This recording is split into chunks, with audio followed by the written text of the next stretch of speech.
தமிழில் முதல் பக்தி சேனல் சாய் டிவி.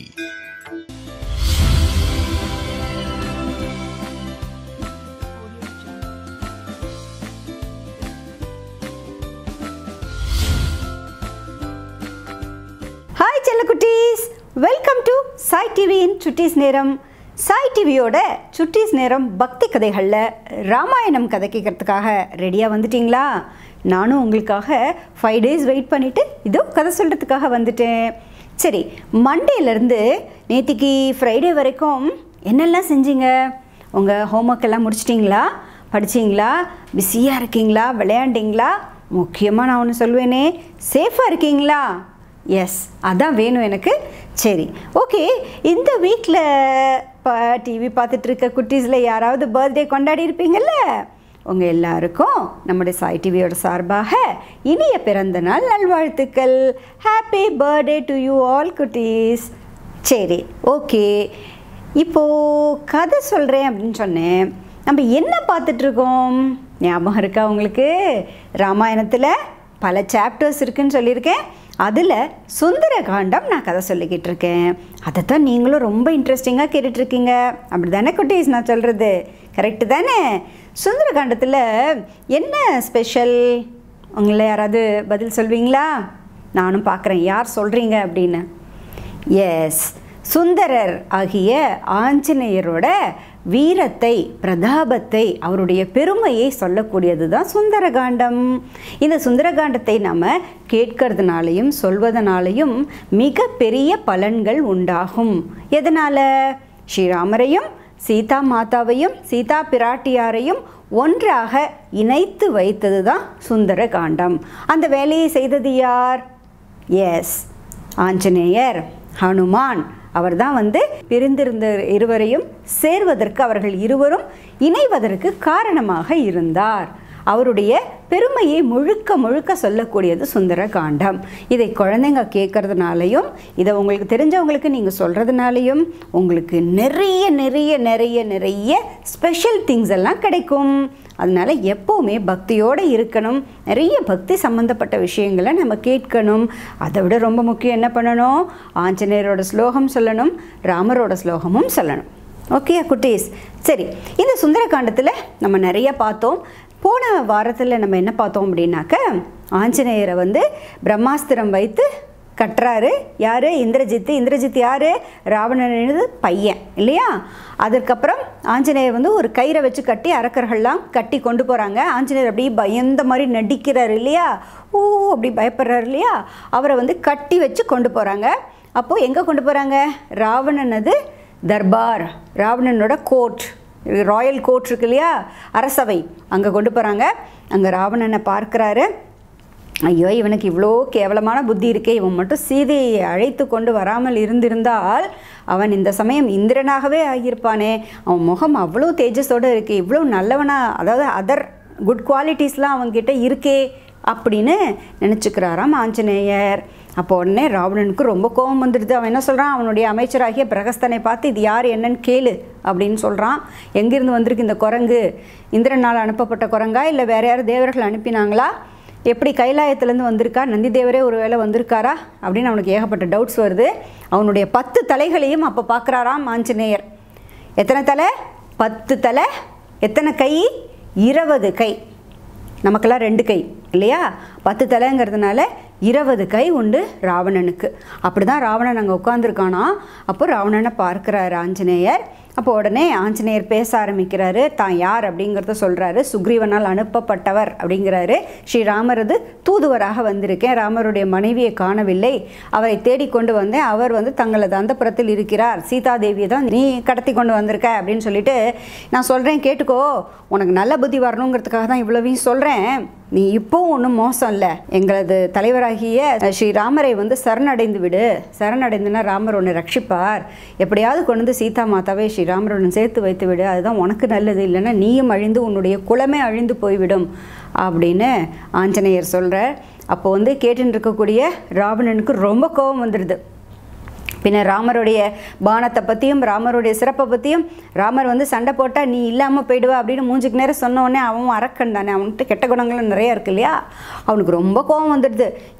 என்னுடைய எதிரியாகிய ராமனை பற்றி அந்த வனவாசி காட்டில் அலைஞ்சிட்டு இருக்கான், அவன்கிட்ட என்ன இருக்குது, அவனை பற்றி என்னவோ என்கிட்ட வந்து பெருமையாக சொல்கிற, நான் யார் தெரியுமா, வாலியை ஜெயித்தவன், இந்திரனே ஜெயித்தவன், பல லோகத்தில் இருக்கக்கூடிய எல்லாரையும் ஜெயித்தவன், எங்கிட்டே வந்து நீ பேசுறியா, இனிமேல் உன் உயிரோடையே விடக்கூடாது, எப்படியாவது இந்த தூதுவனாக வந்தவனை கொன்று விடுங்கள் அப்படின்னு சொல்கிறான் ராவணன் கோமா. இவன் ஒரு பாவி, இவன் நிறைய பாவம் செஞ்சுருக்கான், நம்ம அரக்கர்களெல்லாம் கொன்னுட்டான், அதனால் இவனை கொன்னுடுறது தான் முக்கியமான வேலையாக இருக்கணும், இவனை கொன்று விடுங்கள் அப்படின்னு ராவணன் வந்து வேகமாக ஆர்டர் போடுறான்.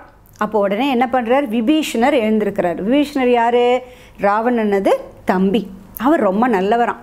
அந்த விபீஷணர் என்ன சொல்கிறாரு, இது ரொம்ப தப்பு, நீங்கள் சகலவிதமான தர்மங்களையும், அவன் வந்து ராஜா இல்லையா, கெட்டவனாக இருந்தாலும் யார், ராஜா, அதனால் அவனை வந்து நல்லா சாந்தி பண்ணுற மாதிரி முதல்ல பேசுகிறாரு, கூல் பண்ணுற மாதிரி பேசுகிறாரு. யார் பேசுகிறா, விபீஷணர் பேசுகிறாரு. யார்கிட்ட பேசுகிறாரு, ராவணன் கிட்ட பேசுகிறாரு.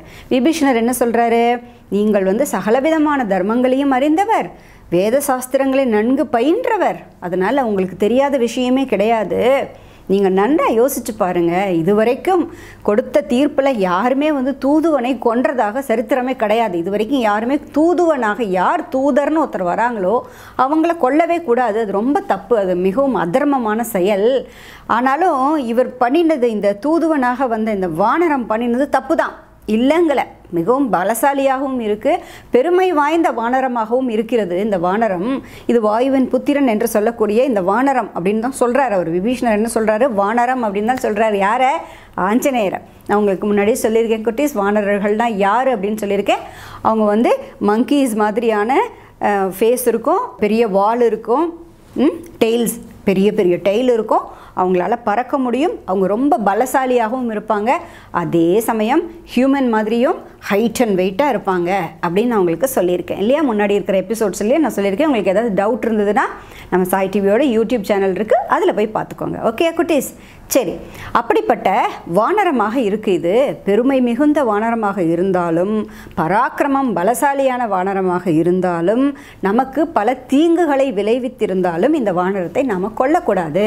தூதுவனாக வந்த வானரத்தை நாம் கொல்வது என்பது கூடாது. ஆகையினால அதுக்கு ஏதாவது ஒரு பனிஷ்மெண்ட் கொடுத்து அனுப்பிடலாம். ஏதாவது அங்கஹீனம் செய்வோம், கை கால் ஏதாவது வெட்டி விடலாம், தலைமுடியை மொட்டை அடித்து விடலாம், இந்த மாதிரி ஏதாவது ஒன்று செய்யலாம், ஏதாவது ஒரு சின்ன பனிஷ்மெண்ட் கொடுத்து அனுப்பி விட்டுறலாம். இந்த வானரம் தூதுவனாக வந்தவன் திரும்பி சென்றால்தான் நம்முடைய பகைவர்கள் யார் என்பது நமக்கு அடையாளம் தெரியும் அப்படிங்கிறார். இவன் போனால்தான் அந்த இரு அரச குமாரர்களையும் நம்மால் வந்து அடையாளம் காண முடியும். ஆகையினால இந்த வானரத்தை நம்ம திருப்பி அனுப்புவதுதான் சரியானதாக இருக்கும் அப்படின்னு விபீஷணர் சொல்கிறாரு.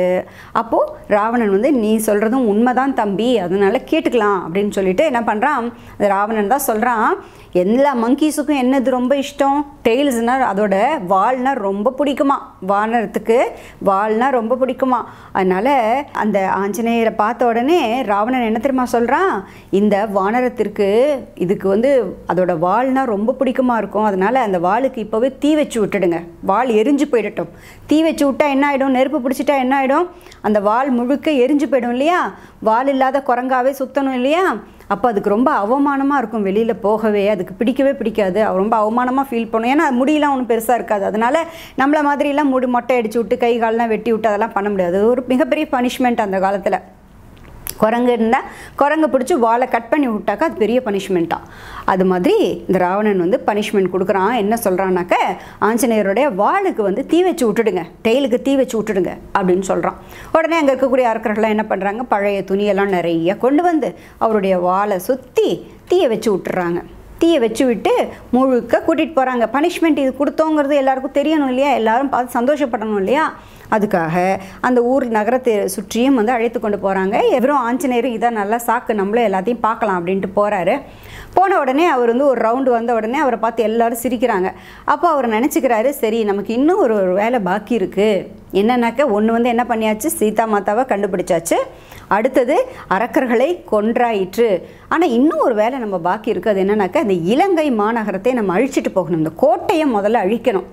பகைவனது பலத்தை நம்ம தெரிஞ்சுட்டாச்சு. இப்போ நம்ம வந்ததில் பாதி நாசத்தையாவது விளைவித்து விட்டுத்தான் நாம் திரும்பி செல்ல வேண்டும் என்று ஆஞ்சநேயர் மனதில் எண்ணிக்கொள்கிறாராம். அதற்காக என்ன செய்கிறார் என்றால் தன்னுடைய உருவத்தை மிகவும் பெரிதாக எடுத்துக்கொள்கிறார்.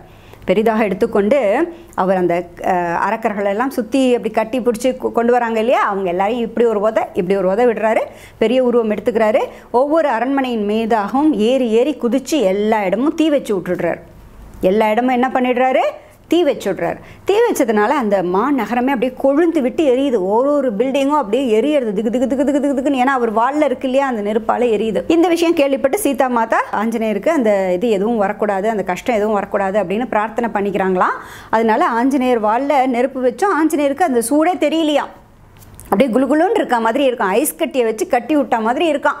அந்த வாழை கொண்டு போய் ஃப்ரீசரில் வச்சு எடுத்தால் எப்படி இருக்கும், ஜில்லுன்னு இருக்கும்ல, அந்த மாதிரி இருக்காராம். ரொம்ப நார்மலாக இருக்காராம், ரொம்ப ப்ளேஃபுல்லாக இருக்காராம், ரொம்ப ஜாலியாக இருக்காராம். அதனால் அவருக்கு அந்த வழியே தெரியலையா. ஐஸ்கிரீமை யாரோ நிறைய தூக்கி தூக்கி கொடுத்த மாதிரி ஜாலியாக இருக்காராம் ஆஞ்சநேயர். நல்லா இருக்குல்ல கேட்குறதுக்கே. அப்படி ஆஞ்சநேயர் என்ன பண்ணுறார், ஒவ்வொரு வீட்டு மாடியிலையும் ஏறி ஏறி தொப்புன்னு குதிச்சு எல்லா வீட்டையும் பற்ற வச்சு விட்டுறார். ஃபுல் ஸ்ரீலங்காவும் கொழுந்து விட்டு எரியறது. எரியும் பொழுது தான் அவருக்கு திடீர்னு ஒரு பயம் வந்துடுறது. அது என்ன பயம் தெரியுமா, அச்சிச்சோ நம்ம எல்லா இடத்தையும் இப்படி கொளுத்தி விட்டோமே, இந்த முழு மாநகரத்தையும் எரிய வச்சிட்டோமே. இப்போது சீதா மாதாவும் அந்த புறத்தில் அசோகவனத்தில் தானே இருக்காங்க. நம்ம ஏற்கனவே அசோகவனத்தை பாழ்படுத்திட்டு வந்தோம். இந்த தீ போய் சீதா மாதாவை ஏதாவது பண்ணிட்டா என்ன பண்ணுறது, ஐயோ சீதாதேவிக்கு ஏதாவது ஆகிட்டா என்ன பண்ணுறது, அவங்களுக்கும் அவங்க இருக்கிற பகுதிக்கும் இந்த நெருப்பு போயிட்டா என்ன பண்ணுறது அப்படின்னு ஒரு பயம் வந்துடுதான். பயம் வந்த உடனே என்னாச்சா, அவருக்கு அப்படியே கிடுகிடுகிடுன்னு கைகாலம் நடுங்குதான். அச்சோ நான் என்ன காரியத்துக்காக வந்தேன், என்ன தப்பு நான் பண்ண இருந்தேன், அப்படி ஏதாவது ஒன்று சீதா மாதாக்கு ஏதாவது ஒன்று ஆகிட்டா நான் எப்படி போய் ராமலக்ஷ்மணர் முகத்தில் நான் முழிப்பேன், நான் உயிரோடு இருக்க முடியுமா, அவர்கள் தான் உயிரோடு இருப்பாங்களான்னு என்னுடைய அவசரத்தினால என்னுடைய ஆத்திரத்தினால கோவப்பட்டு நான் இப்படி பண்ணிட்டேனே, எல்லாரும் என்னை பார்த்து சிரிச்சாங்கங்கிறதுனால எனக்கு திடீர்னு ஒரு கோபம் வந்துடுது. கோபம் வந்த உடனே இந்த கோட்டையை அழிச்சிட்டு போகணும், இந்த இலங்கை மாநகரத்தையே அழிக்கணுங்கிற முடிவெடுத்து நான் இப்படி ஒரு தவறான ஒரு செயலை செய்துட்டேனே, இதனால் சீதாதேவிக்கு ஏதாவது ஆபத்தாகியிருந்தால் என்ன பண்ணுறது அப்படின்னு அவருக்கு உடனே ரொம்ப பதட்டமாகிடுதான், ரொம்ப கவலை ஆகிடுச்சா. இனிமேல் நம்ம எப்படி இருக்கிறது, நம்ம உயிர் வாழறதா வேண்டாம். உடனே அவருக்கு எல்லாம் கற்பனை தோன்றதான். இனிமேல் நம்ம இருந்து என்ன பண்ண போகிறோம், இனிமேல் நம்ம எப்படி அவ்வளோ தூரம் ஜம்ப் பண்ணி போகணும், போய் அவர்கிட்ட போய் என்ன பதிலை நான் சொல்வேன், ராமலக்ஷ்மணரை பார்த்துட்டு நான் பார்த்தேன்னு சொல்லிட்டு இப்படி எரிச்சிட்டு வந்தேன்னு நான் சொல்ல முடியுமா, இப்படியெல்லாம் நினச்சி வருத்தப்படுறாராம். அதே சமயம் பாசிட்டிவாகவும் திங்க் பண்ணுறாராம். என்னன்னாக்க இந்த நெருப்பை வச்சுட்டு என்னோட வாளுக்கே ஐஸை கட்டி விட்ட மாதிரி இப்படி இருக்கே, எனக்கு ஃபீலே ஆகலையே, எனக்கு கொஞ்சம் கூட சுடவே இல்லையே, என்னையே சுடலை, நான் என்ன பண்ணேன், ராமர் தான் நினச்சிட்டே இருந்தேன், ஜெய் ஸ்ரீராம் ஜெய் ஸ்ரீராம் ஜெய் ஸ்ரீராம் சொல்லிகிட்டே இருந்தேன், நான் வேறு எதுவுமே செய்யலை, அதுக்கே இந்த நெருப்பு என்னை சுடலையே. அந்த சீதா மாதா யார், ஸ்ரீராமரோட பத்னி, சாக்ஷாத் மகாலட்சுமியே சீதா மாதாவாக வந்திருக்காங்க. அவரை போய் அந்த நெருப்பு என்ன பண்ணோம், நான் ஒரு நிமிஷத்தில் ரொம்ப தப்பாக நினச்சிட்டேனே, பயந்துட்டேனே, சேச்சே அப்படிலாம் இருக்கவே இருக்காது, அவரை அந்த நெருப்பு எதுவுமே செய்திருக்காது, என்னையே எதுவும் செய்யாத நெருப்பு சீதாதேவியை மட்டும் என்ன செய்துவிடும் அப்படின்னு நினச்சிக்கிறாராம். அதுதான் ஆஞ்சநேயருக்கு ஸ்ரீராமர் மேலே இருக்கக்கூடிய பக்தி அப்படிங்கிறத நாம் இங்கே தெரிஞ்சுக்கலாம். ஓகே குட்டீஸ், உடனே என்ன பண்ணுறாராம், தன்னுடைய வாளை கொண்டு போய், பெரிய சமுத்திரம் தானே, அங்கே ஃபுல்லாக கடல் தானே, தீவு தானே, அது ஐலாண்டு தானே, இவர் என்ன பண்ணுறாரு, அந்த சமுத்திரத்தில் போய் தன்னுடைய வாளை இப்படி டிப் பண்ணுறாராம். டிப் பண்ண உடனே அந்த நெருப்பெல்லாம் அணைஞ்சு போயிடுது. அணைஞ்சு போன உடனே இப்போ நம்ம கிளம்பி போக வேண்டியதா, வந்த வேலை முடிச்சாச்சு, கிளம்பி போகணும். இப்போ திரும்பி பார்க்கிறார் இலங்கை மாநகரத்தை. அவர் வந்தபோது அந்த இலங்கை பட்டணம் எப்படி இருக்குது அப்படிங்கிற டிஸ்கிரிப்ஷன்லாம் உங்களுக்கு சொன்னேன் இல்லையா, தங்கத்தால் வேயப்பட்டது, அவ்வளவு அழகாக இருந்தது, ராஜவீதி எப்படி இருந்தது, வீடுகள்லாம் எப்படி இருந்தது, நவரத்தினங்கள் இழைக்கப்பட்டிருந்தது எல்லாம் சொன்னோம் இல்லையா, அத்தனையும் தூள் தூளாக மாறிவிட்டது. ஏன்னா நெருப்பு பிடித்து எரிஞ்ச உடனே அந்த விண்டோஸ் எல்லாம் டமால் டுமில்னு வெளில வெடிச்சு தான் தீபாவளி பட்டாசு வெடிக்கிற மாதிரி எல்லா விண்டோவும் டப்பு டுப்புன்னு வெளில அடித்து தூக்கி போட்டு தான் அங்கே இருக்கக்கூடிய குழந்தைகள் பெரியவர்கள் எல்லோரும் பயந்து வெளில ஓடி வந்தாங்களாம். அரக்கர்கள் எல்லோரும் மடிந்தார்கள் அப்படிங்கிற விஷயம் ஆஞ்சநேயர் காதுக்கு வந்தது. எங்கே பார்த்தாலும் ஒரே அழுகை, எங்கே பார்த்தாலும் ஒரே சத்தம், எல்லாரும் இந்த குரங்கு இப்படி பண்ணிடுச்சே, இந்த குரங்கால நமக்கு ஆபத்து வந்துடுச்சே, யம தர்ம ராஜாவே இந்த குரங்கின் வடிவத்தில் வந்துட்டானா அப்படிலாம் சொல்லி ஒவ்வொருத்தராக பேசிக்கிறாங்க. முழு நகரமுமே வந்து அல்லோகலப்பட்டு கொண்டிருக்கிறதாம். முழு நகரமுமே எப்படி இருக்குது? ரொம்ப டென்ஸ்டாக இருக்குது, ரொம்ப பிரச்சனையில் இருக்குது. இப்போ பார்க்குறார் ஆஞ்சநேயர். என்ன பண்ணுறாரு அப்படின்னாக்க, நமக்கு ஒரு வேலை இருக்குதுன்னு நினச்சிக்கிறாரு. என்னன்னாக்கா அசோகவனத்துக்கு போய் திரும்ப சீதாதேவியை பார்த்து விட்டு நாம் கிளம்பி போகலாம், அதுதான் சரியாக இருக்கும் அப்படின்னு நினைத்து கொண்டு திருப்பி அசோகவனம் வராரு. அசோகவனம் வந்து சீதா மாதாவை பார்த்து விட்டு வணங்கி நிற்கிறாரு. நல்ல வேலை, தங்களுக்கு எதுவும் ஆகவில்லையே மாதா, தாயே உங்களுக்கு ஏதாவது ஆயிருக்குமோ, நான் ரொம்ப பயந்து போயிட்டேன், நான் தான் இந்த வேலையை செய்தேன், உங்களுக்கு ஒன்றும் ஆகலையே, என் வாலில் தீ வச்சுட்டாங்க அப்படின்னு அவர் சொல்கிறார். சொன்ன உடனே சீதாதேவி சொல்கிறாங்களா, எனக்கு ஒன்றும் ஆகலை ஆஞ்சநேயா, நீ நல்லா இருக்கியோனோ, உனக்கு ஒரு பிரச்சனையும் இல்லையே, உன்னோட வால் நல்லா இருக்கு இல்லையா, உனக்கு ஒரு பிரச்சனையும் இல்லையே அப்படின்னு சொல்லிட்டு, நீ இன்னும் ஒரு நாள் இங்கே தங்கிட்டு போயேன், நீ தங்கினீன்னா எனக்கு கொஞ்சம் மனசுக்கு ஆறுதலாக இருக்கும், நீ உடனே கிளம்பி போகணுமா, நீ பாவம் இவ்வளோ கஷ்டப்பட்டிருக்க, உன்னோட வால்லெல்லாம் பாரு நெருப்பு வச்சு விட்டுருக்கா, உனக்கு வலிச்சிருக்கும்ல, நீ இதோட போகணுமா அப்படின்னு கேட்குறாங்களாம். உடனே ஆஞ்சநேயர் சொல்கிறார், இல்லைம்மா நான் போயே ஆகணும் தாயே, நான் சென்றே ஆக வேண்டும், நான் சென்று தான் ஸ்ரீராமர் லக்ஷ்மணரை அழைத்து கொண்டு வர வேண்டும். அது மட்டும் இல்லை, அவங்க 2 பேர் மட்டும் வரமாட்டாங்க, சுக்ரீவன் தான் ராஜா, எங்களுடைய ராஜாவாகிய சுக்ரீவன் கூடவே கோடிக்கணக்கான வானரர்கள் வரப்போகிறாங்க, கரடி வரப்போகிறது, யானை வரப்போகிறது, எல்லாரும் வந்து இந்த இலங்கையே நாசமாக்கி விட்டு இந்த அரக்கர் குலத்தையே பூண்டோட அடியோடு அழித்து விட்டு தங்களை அழைத்து செல்ல போகிறோம் நாங்கள், நான் போய் தானமாக வரவழைக்கணும், நான் போய் தானமாக அவர்களை அழைத்து கொண்டு வர வேண்டும், நான் போகணும் தாயே, எனக்கு விடை கொடுங்கள் அப்படின்னு ரொம்ப பணிவாக கேட்குறாராம். அப்போ உடனே சீதாதேவி சொல்கிறாங்க, நான் சொன்னதெல்லாம் ஞாபகத்தில் வச்சுக்கோ ஆஞ்சநேயா, மறந்துடாத எதையும். குறிப்பாக என்ன சொல்கிறாங்க, திரும்ப என்ன சொல்கிறாங்க, 1 மாத காலம் மட்டுமே நான் உயிரோடு இருப்பேன், அதை நீ தயவுசெய்து நீ மறந்துடாமல் சொல்லிடு ஆஞ்சநேயா, என்னால் இருக்க முடியாது, 1 மாத காலத்திற்கு மேலே என்னால் உயிர் வாழ மாட்டேன், நான் இனிமேல் இந்த உயிரை என் உடம்புல வச்சுக்க மாட்டேன், அதை மட்டும் நீ கொஞ்சம் சொல்லிடு அப்படிங்கிறாங்க. எப்படி தான் இவ்வளோ பெரிய கடலை தாண்டி வரப்போகிறீங்களோ, எனக்கு நினச்சாலே ரொம்ப கவலையாக இருக்குது அப்படிங்கிறாங்களாம். அதுதான் அம்மாவோட மனசு இல்லையா, நம்ம அம்மாவோட மனசு எப்படி இருக்கும், அதை நினச்சி தான் கவலைப்படும் இல்லையா, வர்ற வரைக்கும் நீ நல்லபடியாக போகணுமே, நீ நல்லபடியாக திரும்பி வரணுமே, உனக்கு எந்த ஆபத்தும் நேராமல் இருக்கணுமே அப்படின்னு கவலைப்படுறது தானே தாயாரோட மனசு. அப்படித்தான் வந்து சீதாதேவியும் வந்து ஆஞ்சநேயரை பார்த்து கவலைப்படுறாளாம். நீ நல்லபடியாக போகணும், நீ நல்லபடியாக, நீங்கள் அத்தனை பேரும் இந்த இவ்வளோ பெரிய சமுத்திரத்தை தாண்டி வரணுமே, எப்படி வரப்போகிறீங்களோ தெரியலையே அப்படின்னு சொல்லிட்டு பிரியாவிடையாக அனுப்பி வைக்கிறாராம். போயிட்டு வரியாப்பா, சரி போயிட்டு வா, என்ன பண்ணுறது அப்படின்னு, நீ இருந்தால் நல்லா இருக்கும், இன்னும் நீ ஒரு நாள் இருந்தீன்னா எனக்கு மனசுக்கு நிம்மதியாக இருக்கும், இல்லை நீ போகிறேங்கிறியாப்பா, சரிப்பா போயிட்டு வா போயிட்டு வா, வெற்றியே உண்டாகட்டும் உனக்கு, ஆகையினால என்னுடைய கணவரை சந்தித்து எல்லா விஷயத்தையும் சொல்லுப்பா அப்படின்னு சொல்லி நான் கொடுத்த செய்தியையும் சொல்லிவிடு அப்படின்னு சொல்லி அனுப்பி வைக்கிறாங்க. அங்கிருந்து கிளம்புறார் ஆஞ்சநேயர். வணங்கி விட்டு பிரியாத மனசோடு தான் அவரும் கிளம்புறாரு. ஐயோ விட்டுட்டு போகிறோமே அம்மாவை அப்படின்னு தான் கிளம்புறாராம். கிளம்பியவர் அங்கிருந்து அரிஷ்ட மலை அப்படின்னு ஒரு மலை இருக்கான் பக்கத்தில். மலை பேர் என்ன, அரிஷ்ட மலை அப்படிங்கிற மலை இருக்குது. அந்த மலை மீது ஏறி நின்றுக்கிறார். ஏறி நின்று கொண்டு தன்னுடைய உடல் உருவத்தை வந்து பெருசாக்கிக்கிறார். இப்போ சீதாதேவியை பார்க்கணும் அப்படிங்கும் பொழுது சாதாரண சீதா மாதாக்கு ஏற்ற மாதிரியான உருவத்தில் தானே வந்திருப்பார், ஈக்குவல் ஹைட்டு அப்படி தானே வந்திருப்பார் பார்க்குறதுக்கு. இப்போ என்ன பண்ணுறாரு தெரியுமா, தன்னோட உருவத்தை ரொம்ப பெருசாக எடுத்துக்கிறாராம். தான் வந்து பெரிய உருவமாக எடுத்துட்டா தானே வானத்தில் ஏறி ஜம்முன்னு பறக்க முடியும். அதுக்காக தன்னோட உருவத்தை ரொம்ப பெருசாக எடுத்துக்கிறாராம். எடுத்துட்டவர் உடனே என்ன பண்ணுறார், ரெடி ஆகிடுறார். இப்படி கையை வச்சுக்கிறார், ரெடி ஆகிடுறார் பறக்கிறதுக்காக. அப்பொழுது அந்த மலையை ஒரு அழுத்துறார். இப்போ ஜம்ப் பண்ணால் என்ன பண்ணணும், ஒரு ஜம்பை பண்ணால் கீழே ஒரு ப்ரெஷர், ஒரு புஷ் கொடுப்போம் இல்லையா, புஷ் கொடுத்து தானே அப்படி தூக்கி தானே கிளம்பணும்.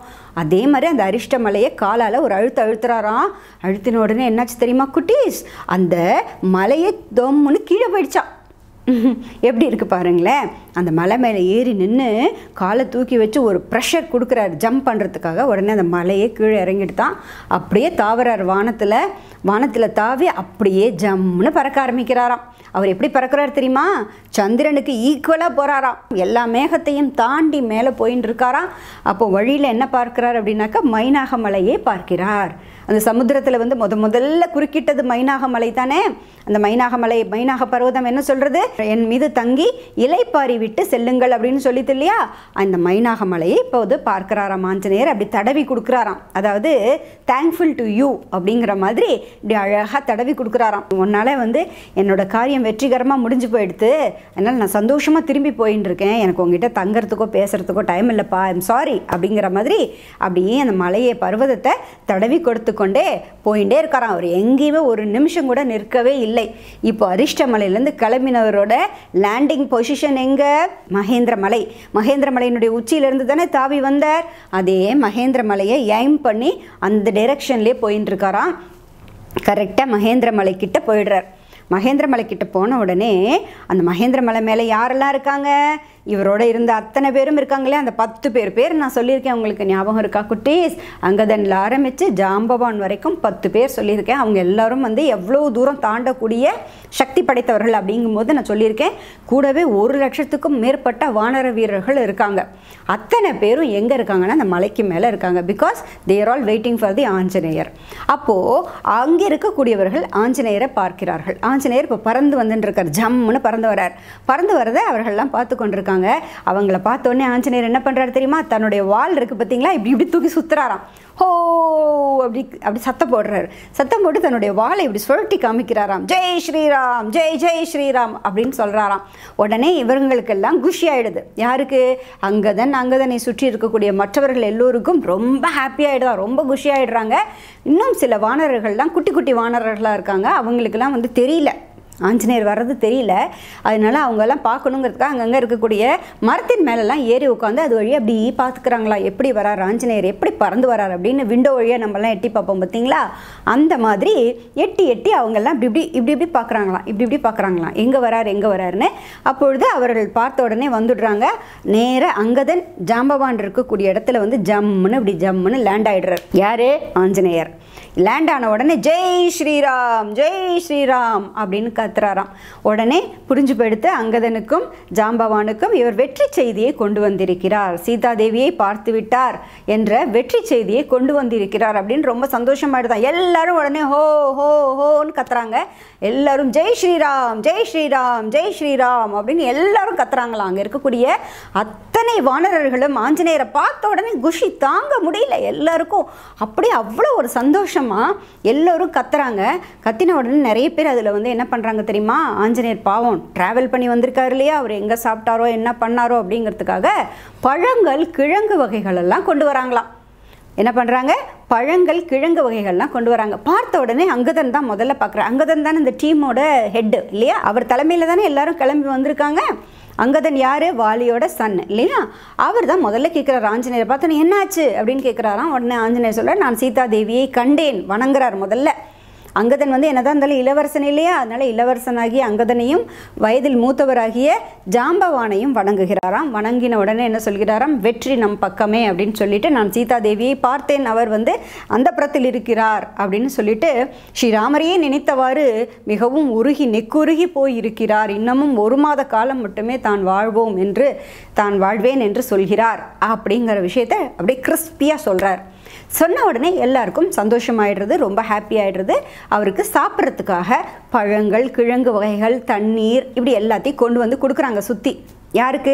ஆஞ்சநேயருக்கு. ரொம்ப டயர்டாக இருப்பார் இல்லையா, உடனே அவர் வந்து இறங்குறார், வந்து உட்காந்துக்கிறார் ஒரு பாறை மேலே. அப்படி உட்காந்துக்கிறார், ஆசுவாசப்படுத்தின்னு உட்காந்துக்கிறார். உட்காந்த உடனே அவருக்கு எல்லா வகையான பழங்குகள் கிழங்கு வகைகள்லாம் கொடுத்து சாப்பிடுங்கன்னு சொல்கிறாங்க. இவர் உடனே எடுத்து சாப்பிட ஆரம்பிக்கிறார். உடனே சுற்றி இருக்கக்கூடியவர்கள் எல்லோருமே வந்து அப்படி சுற்றி வந்து உட்காந்துக்கிறாங்க. உட்காந்து கொண்ட உடனே முதல்ல ஆரம்பிக்கிறது ஜாம்பவான் தான் ஆரம்பிக்கிறார். ஜாம்பவான் கேட்க ஆரம்பிக்கிறார், என்ன ஆச்சுப்பா, என்ன ஆயிற்று, உன்னுடைய பயணம் எப்படி இருந்தது, அதை சொல்ல ஆஞ்சநேயா. ஏன்னா அவர் தானே பிளான் பண்ணி அனுப்பி வச்சார். ஆஞ்சநேயருடைய பெருமைகளெல்லாம் சொல்லி அவரை வந்து போக சொன்னது யாரு? ஜாம்பவான் தானே. அதனால ஜாம்பவான் தான் ஆரம்பிக்கிறாராம். நீயே போன காரியம் என்ன ஆச்சு சொல்லு, நீ என்ன சொல்ல போகிறேங்கிறதுக்காகத்தான் நாங்கள் எல்லாரும் உனக்காக காத்துக்கொண்டே இருக்கிறோம், சொல்லுப்பா என்ன ஆச்சு, போன விஷயம் என்ன ஆச்சு அப்படின்னு கேட்குறாங்களாம். அப்போது ஆஞ்சநேயர் அவர்களிடம் என்ன சொன்னார்? நாளைக்கு பார்க்கலாமா? அது வரைக்கும் நீங்கள் வெயிட் பண்ணணும் குட்டீஸ். நான் இப்போ என்ன சொல்ல போகிறேன்? டாடா பாய். சாய் டிவி நிகழ்ச்சிகள் உங்களுக்கு பிடிச்சிருக்கா? லைக் பண்ணுங்க, ஷேர் பண்ணுங்க, கமெண்ட்ஸ் பண்ணுங்க, சப்ஸ்கிரைப் பண்ணுங்க, பக்கத்தில் இருக்கிற பெல் சிம்பலை பிரஸ் பண்ணுங்க.